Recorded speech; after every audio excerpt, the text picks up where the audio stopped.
देव क्षणोक्षणी भेटतो, कोणत्या ना कोणत्या रूपाने, कधी अनोळखी माणसांच्या मदतीत, कधी कठीण वेळी मिळालेल्या आधारात. म्हणूनच देवाला पाहण्यासाठी प्रत्येक वेळी डोळे लागतातच असं नाही. ज्याच्या मनामध्ये निखळ श्रद्धा आणि विश्वास आहे त्याला देव नेहमी दिसतो.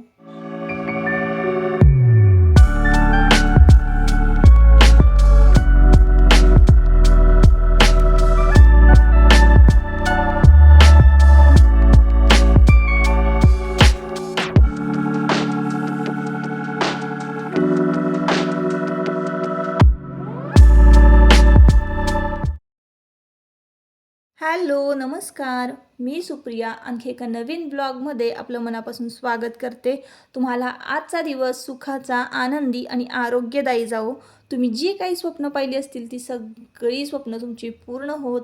त्याचबरोबर शुभ सकाळ सर्वांना. सकाळची वेळ आहे आणि जास्त लवकरही उठले नव्हते मी. 6चं टायमिंग होतं. टायमिंग तुमच्याबरोबर शेअर केलं. तर नेहमीप्रमाणे तुम्हाला जे बघायला आवडतं माझं मॉर्निंग रुटीन तेच मी तुमच्याबरोबर शेअर करते आणि हेच रुटीन बघून तुम्हाला खूप पॉझिटिव्ह वाटतं. खरं तर मैत्रिणींनो, खूप दिवसातनं मी हा व्लॉग अपलोड करते. तर मला असं वाटायचं की रोज 30 कामं काय शेअर करायची, रोज तेच रुटीन काय तुमच्याबरोबर शेअर करायचे, तुम्ही कंटाळत असाल. म्हणून मग मी इतक्या दिवस व्हिडिओ शेअर केले नाही. तसंही कॉन्टेंट शेअर करायचं म्हटलं ना की खूप सारं आहे ताईंनो माझ्याकडे. खूप साऱ्या रेसिपीज म्हणा, खूप सारे कामं तर रोजच असतात आणि कामांचेच व्हिडिओ स्पेशली तुम्हाला बघायला आवडतात माझे, बरं का. पण मला मध्यंतरी असं होत होतं की काम केल्यानंतर ना एनर्जीच राहत नव्हती एडिट करून अपलोड करायला व्हिडिओ. म्हणून मी इतक्या दिवसाचा गॅप घेतला आणि आता सध्या तर माहिती आहे की माझं काय चालू आहे. तर तुम्हाला ना हे मॉर्निंग रुटीन आवडतं आणि मला असं वाटतं की तेच का शेअर करायचं. पण खूप जणांच्या रिक्वेस्ट असते की तुम्ही सकाळपासून तुमचं जे डेलीचं रुटीन आहे मॉर्निंगपासून नाईटपर्यंतचं तर ते दाखवत जाते. खूप बघायला आवडतं. तर नक्कीच आता इथून पुढे मी तुमच्यासाठी रेग्युलर व्लॉग घेऊन येणार आहे. कारण मला असं वाटायचं की का तेच कामं, एकदम साधं सिंपल तर असतं रुटीन, पण तेच काय दाखवायचं आहे मला वाटायचं स्पेशली. आणि मला असं वाटतं की एखाद्यानं कमेंट करण्यापेक्षा काय तू दाखवतेस आणि असं तसं, मला असं वाटतं की कोणी काय बोलेल का, तेच आपले व्लॉग असतात. पण म्हणून मी तुमच्याबरोबर इतक्या दिवस व्हिडिओ शेअर करत नव्हते. पण आता मला कळालं की तुम्हाला खरंच तुम्ही इतकी आतुरतेने वाट बघताना इतक्या जणांचे मला मेसेज आलेले आहेत की ताई लॉंग व्लॉग टाका तुम्ही, ताई तुम्ही मोठे व्हिडिओ टाका. तर नक्कीच मी तुमच्याबरोबर इथून पुढे माझे जसे असतील तसे एकदम साधे सिंपल का असे ना छोटेसे रेसिपीचे म्हणा, क्लिनिंगचे म्हणा व्हिडिओ शेअर करत जाईन आणि कधीही इथून पुढे आता नाही मी गॅप ठेवणार. तर असो, आता नेहमीप्रमाणे ना सकाळचं रुटीन होतं ना, तर देवपूजा वगैरे झालेली होती आणि नेहमीप्रमाणे ना बघा मी तुळशीला पाणी घालून आले की अन्नपूर्णेची पूजा करते आणि किचनमध्ये धूप लावते. असंच माझं रुटीन असतं. आणि मग त्यानंतर एकदम साधं सिंपलच असतं, काहीच नसतं त्याच्यामध्ये. पण तुम्हाला ते खूप पॉझिटिव्ह वाटतं, तुम्हाला ते बघितल्याने खूप एनर्जेटिक वाटतं.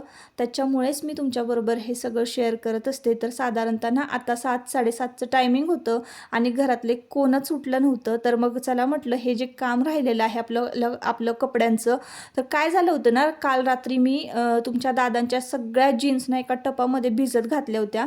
आणि कसं असतं ना, आता बघा मशीन आहे घरामध्ये, पण एकदम जास्त मळलेले कपडे जर मशीनमध्ये तसेच कोंबले ना, तर मला अजिबात ते निघतही नाहीत आणि ते मशीनमध्ये धुतलेले कपडे आवडतही नाहीत. त्यामुळं ना मी रात्री भिजत घातले होते सगळे कपडे आणि आत्ता पण ना मी सगळे आधी धुवून घेतले आणि मग कम्फर्टची एक 2 पाऊच होते ना, ते टपामध्ये पाण्यामध्ये मिक्स केले टपातल्या. आणि चला मग म्हटलं याच्यामध्ये ना कपडे सगळे विसळून काढूया. हे तर एवढ्या जीन्स ना मी सकाळी धुवून घेतलेल्या आहेत ताईंनो. आधी देवपूजा वगैरे झाली, झाडून लोटून ही सगळी कामं झालेली आहेत. नेहमीप्रमाणे माझं जे काही रुटीन असतं ना, अगदी 2-2.5 तासाचं ते पूर्ण झालं आणि त्यानंतरच मी कपडे धुवायला घेतली. तर कपडे धुवून म्हणजे ना जीन्स होत्या ना त्या फक्त नुसत्या घासायच्या होत्या ब्रशनी आणि खळखळा 2-3 पाण्यामध्ये विसळून टाकल्या आणि त्यानंतर मी कम्फर्टच्या पाण्यातून ह्या जीन्स ज्या आहेत त्या काढते. एकदमच तुमच्या दादांनी ना जीन्स 7-8 जीन्स धुवायला टाकल्या होत्या आणि त्या तरी काय मशीनमध्ये निघणार नव्हत्या, म्हणूनच मग हे सगळं चाललं होतं. आणि कसं असतं ना बघा, 2 ते 3 तासांपेक्षा जास्त ना कपडे कधीच भिजत घालायचे नाही, नाही तर मग कपड्याचा वास येतो. तर असंच म्हटलं, आता संध्याकाळी धुतले होते मी, संध्याकाळी भिजत घातले होते मी आणि सकाळपर्यंत ना मग थोडा वास लागतोच. मग छान असं कम्फर्ट टाकलं ना तर एकदम मस्त असं धुतल्यासारखे कपडे, म्हणजे तितके स्वच्छ धुतलेच आहेत मी, पण धुतल्यासारखे आणि एकदम मस्त असा छान फ्रेग्रन्स येतो, एक मस्त फ्रेश असा. म्हणून कम्फर्टना मी नॉर्मली अशा छान कपड्यांमध्ये, म्हणजे रेग्युलर कपड्यांमध्ये पण टाकते, पण रोजच्या कपड्यांमध्ये पण टाकते आणि नवीन जर कपडे असतील ना तर थोडंसं जास्त टाकते, जेणेकरून ते जास्त दिवस मग कपाटात राहतात. कधीतरीच आपण नवीन कपडे घालतो, कधी बाहेर जायचं असेल तर, तेव्हा मग छान असा, म्हणजे परफ्यूम वगैरे मारायची गरजच राहत नाही. त्याच्यामुळे मी कम्फर्ट हे घालत असते. आणि आत्ता बघा माझे कपडे सगळे धुवून झालेले आहेत सकाळी सकाळी. अजून तरी घरातलं कोणीच उठलं नव्हतं ना, तर चला म्हटलं लवकर कपडे धुवून घेऊया. आणि हे सगळे कपडे ना मी गार्डनमध्येच खाली धुणार होते, पण थोडीशी थंडी तर म्हटलं चला घरामध्येच धुवून घेऊया बाथरूममध्ये. आणि असं पण मला बाथरूम घासायचं होतं ना, म्हणूनच मी बाथरूममध्ये सगळे कपडे धुवून घेतलेले आहे. एक दिवशी ना मला संपूर्ण डीप क्लीन करायचं आहे बाथरूमचं. मी ते कशा पद्धतीनं करते, काय करते, तर पुढे तुम्हाला आता व्हिडिओ येतच जाणार आहेत, रोज मी टाकणार आहे. आणि कपडे धुवेपर्यंत ना छान असं ऊन पडलं होतं. मग त्यानंतर ऊन आल्याशिवाय मी तरी सूर्यदेवांना पाणी वगैरे अर्पण करत नाही, अर्घ्य अर्पण करत नाही. तर आता उन्हाळा चालू झालेला आहे आणि तुम्हाला माहिती आहे सूर्यनारायणाचे उपवास जेव्हापासून चालू होतात तेव्हापासून तर आवर्जून सूर्यदेवांना अर्घ्य अर्पण करायचं, हे तर मी तुम्हाला नेहमीच सांगत असते. असो, तर मी तरी करते, कारण पावसाळ्यामध्ये तर हे सगळं रुटीननं विस्कळीत होतं. कपडे वगैरे धुवून झाल्यानंतर चला म्हटलं आता पोटा पाण्याचं बघायला पाहिजे, कारण नाश्ता मी केलाच नव्हता. नाश्ता केल्यानंतर ना असं पण कुठलंच काम होत नाही, जड कामं जी असतात, जास्त हालचालीची असतात, तर ती त्याच्यामुळं मी थांबले आणि नाश्त्याआधीच सगळे कपडे वगैरे धुवून टाकले होते. निम्म अर्धं काम माझं नाश्त्याआधीच झालं होतं. तर आज ना नाश्त्याला मस्तपैकी पालक पुरी होणार आहे. तर पालक पराठे मी नेहमीच करते, तुमच्याबरोबर ती रेसिपीसुद्धा शेअर केलेली आहे, पण आज ना मस्तपैकी पालक पुरीची रेसिपी तुमच्याबरोबर शेअर करते. तर तुम्ही ही पालक पुरी ना चहाबरोबर, सॉसबरोबर खाऊ शकता. तर खूप मस्त आणि टेस्टी लागते. नुसती कोरडी जरी खाल्ली आणि तुमच्या मुलांना तुम्ही दिली ना तरीसुद्धा पालकपुरी एकदम मस्त लागते आणि जास्त झंझट नाही, एकदम झटपट होणारी आहे. म्हणून म्हटलं चला तुमच्याबरोबर रेसिपी शेअर करूया. तर आता शनिवार रविवार गेला ना तर घरातली दळणं झाली होती, म्हणजे पीठ दळून ठेवते मी दर शनिवारी रविवारी. तर ते डब्यातच होतं पीठ, ते भरायचं होतं आपल्या डब्यामध्ये, गिरणीच्या डब्यात होतं ते, डब्यामध्ये भरायचं होतं, ते भरलं नव्हतं. तर आता पीठ चाळून घेतलेलं आहे. तर 2 वाटी मी पीठ घेतलेलं आहे. तुम्हाला, म्हणजे मला अंदाज आहे, पण मी तुम्हाला प्रमाण सांगते. मी अंदाजे घेतलेलं आहे. 2 वाटी पीठ घेतलेलं आहे गव्हाचं, 1 वाटी रवा घेतलेला आहे, मीठ घातलेलं आहे, जिरं घातलेली आहेत, 1 टेबलस्पून जिरं घालायचं, 1 टेबलस्पून चवीपुरता तुम्ही मीठ घाला आणि 1 टेबलस्पून तुम्ही तीळ घाला, पांढरे तीळ. आणि हे सगळं मिक्स करून घ्यायचं आहे. आता मी गव्हाच्या पिठामध्ये रवा का मिक्स केला, तर तुम्ही कधीही पुरी करत असाल ना तर थोडासा रवा मिक्स करायचा. रव्याने पुरी एकदम खुसखुशीत होते, एकदम मस्त अशी सॉफ्ट क्रंची अशी लागते बरं का. म्हणून तुम्ही ना थोडासा रवा आहे ना गव्हाच्या पिठामध्ये मिक्स करतच जा, कारण पुरी त्यानं खूप छान लागते. एरवी पण तुम्हाला जर साध्या पुऱ्या करायच्या असतील ना तर आवर्जून तुम्ही रव्याचा वापर करा, बारीक रवा वापरायचा, जाड नाही, बारीक रवा घातलेला आहे. आणि त्यानंतर ना मिक्सरच्या भांड्यामध्ये पालकाची पेंडी बारीक कट करून स्वच्छ धुवून घेतली होती. त्याच्यामध्ये 1 इंचाचं आल्याचा तुकडा घातला होता, लसणाच्या पाकळ्या 10-12 घातलेल्या आहेत आणि मिरची घालून पालक वाटून घेतला आणि मग त्या पिठामध्ये मिक्स करून छान पीठ मळून घेतलं. जरा थोडंसं मी सांगताना उलटं सुलटं सांगितलं आहे, पण तुम्ही व्हिडिओमध्ये पाहतच आहात.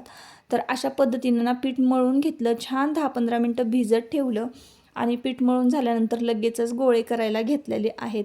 आता हे गोळे केले ना, एक एक एक एक पुरी कुठं लाटत बसायची, डोक्याला ताप करायचा, पटपट काम आटपायचं. यासाठी मी काय जुगाड करते बघा, आणि नेहमी पुऱ्या मी अशाच लाटते. तर खूप मोठा असा उंडा घेते आणि सरसर सरसर खूप मोठीच्या मोठी पोळी लाटते आणि मग लाटल्यानंतर आहे ना एखाद्या डब्याचं झाकण घेते आणि अशा छापून काढते पुऱ्या. म्हणजे पुऱ्या दिसताना पण छान एकसारख्या गोल दिसतात आणि टमटमीत फुगतात पण बरं का. म्हणून अशाच पद्धतीनं तुम्ही जर कधी पुरी लाटली ना तर लाटा. ही खूप सोपी पद्धत आहे पुरी लाटायची. आणि एकदम सगळे घरातले मंडळी जरी जेवायला बसले आणि तुम्हाला जरी पुऱ्या एक एक लाटायची वेळ आली तर म्हणजे ते उरकत नाही. आणि अशी मोठीच्या मोठी पोळी लाटली ना आणि सट एकदम 7-8 पुऱ्या पटकन आपल्या तयार होतात आणि तळल्या पण भरभर जातात. आता तळतानाची पण मी तुम्हाला ट्रिक सांगते की कशा पद्धतीनं तळायची पुरी. तर बघा एक झाकण घेतलं आहे आणि ती झाकणनं मी असं कट करून घेते पुऱ्या आणि मस्तपैकी मोठीच्या मोठी पुरी झाली आपली इथं तयार. तेल तापलं होतं, छान तापवायचं पुरी लाटताना कडकडीत तापवायचं तेल आणि लगेचच पुरी आपल्याला तेलामध्ये हळूच सोडायची आहे. एका बाजूनी बघा भाजून घेतली आणि दुसऱ्या बाजूनी पलटी करून भाजून घेतली आणि लगेच मी टोपल्यामध्ये काढलेली आहे पुरी. अशा पद्धतीनं पुऱ्या भाजल्या ना तर पुरीला अजिबात तेल धरत नाही.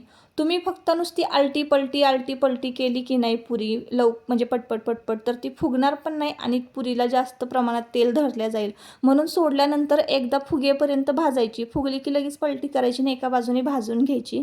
अशा पद्धतीनं पुऱ्या जर भाजल्या ना तर एकदम कमी तेलामध्ये तळून होतात, तेलच धरत नाही पुऱ्यांना आणि एकदम मस्त अशी पालक पुरी आपली तयार झालेली आहे. किती छान सॉफ्ट क्रंची पण लागते थोड्या प्रमाणात एकदम आणि सॉफ्ट पण आहे खायला. फुगली तर बघा किती छान, बघा किती सॉफ्ट आहे, पण खाताना ना थोडीशी अशी क्रिस्पी क्रंची अशी लागत होती. तर अशा पद्धतीनं मी आजचा नाश्ता केलेला होता. नाश्ता वगैरे झाला आणि लगेचच ना मी पार्सल पॅक करायला घेतलेली आहेत. तर सध्या मी ऑफरचा व्हिडिओ टाकला होता ना, त्यातूनच मला काही म्हणजे ऑर्डर्स मिळालेल्या होत्या. तर त्याच ऑर्डरना मी कंप्लीट करत होते.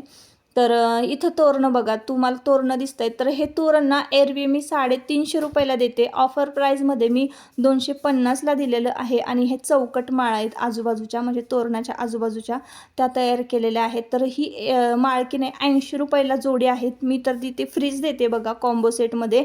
आणि हे तुम्ही बघितलं समय असेल, त्याची क्वालिटी बघा एक नंबर आहे ताईंनो. सगळं मी जे काही बनवते आहे त्याची क्वालिटी एक नंबर आहे. गुढी वस्त्र तुम्ही पाहत असाल 40 इंच गुढी वस्त्र आहे. घेर तुम्ही पाहत असाल त्याचा किती खूप मोठा आहे. गुढीला नेसवल्यासारखी साडी एकदम छान दिसणार आहे.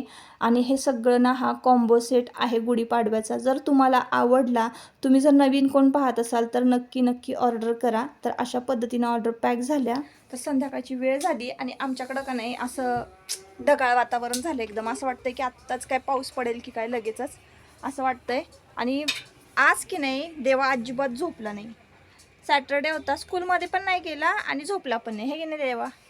हां मग काय केलं तू आज काय केलं? आज मोबाईल तर पूर्ण बंद झालाय 2-3 दिवस, अजिबात बघत नाही.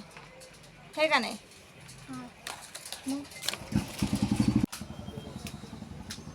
चला कपडे काढायची वेळ झाली आणि तुमचे दादा बघा कसे घोरायला. पप्पा कसा घोरतो. असं वातावरण झालंय ना की एकदम थंडगार असं. तर आता पॅन्टी बघा एकदम मस्त असं चकाचक असं छान वाळल्यात, धुतल्या गेल्यात, एकदम स्वच्छ धुतल्या गेल्यात. पाऊस आवडत नाही मग काय करायचं, आधी मध्ये पडला तर. आणि आता वेफर्स करायचे होते. किती लोळालायस तू, किती कपडे खराब झालेत बघ. उठ उठ उठ उठ उठ लवकर. मलोळ नाही तर. तर आता ना उन्हाळी काम करायला घेणार होते. आता बघितलंय आज तर किती काय शिल्लक आहे. आणि आज दुपारी की नाही खणाचं तोरण आणि म्हणजे एक कॉम्बो ऑर्डर होती ना ती पूर्ण करून घेतली आजच्या दिवसामध्ये. आणि आता उन्हाळी कामाला सुरुवात करणार आहे. असं पण उन्हाळी कामाला थोडं लेटच झालं आहे कारण वातावरण हे असं. आणि मला असं वाटतंय की जरा थोडंसं कडक ऊन पडलं ना की मग आपण कामाला सुरुवात करूया. पण तसं काय नाही, हे संध्याकाळचं असं वातावरण होते. दिवसभर जरा होतं ऊन पण अजून थोडंसं कडक ऊन पाहिजे. तर असा होता आजचा दिवस. आता एक कॉम्बो सेट ना दुपारीच मी पूर्ण केला, त्यातच माझा अख्खा दिवस गेला. कधी दिवस उगवतो आणि कधी मावळतो हेच कळत नाही. तर ऑर्डर पॅक करायला घेतलेल्या आहेत. चला आता आजच्या व्हिडिओचा शेवट मी इथंच करते. परत आपण पुन्हा भेटूया नवीन एका ब्लॉगमध्ये.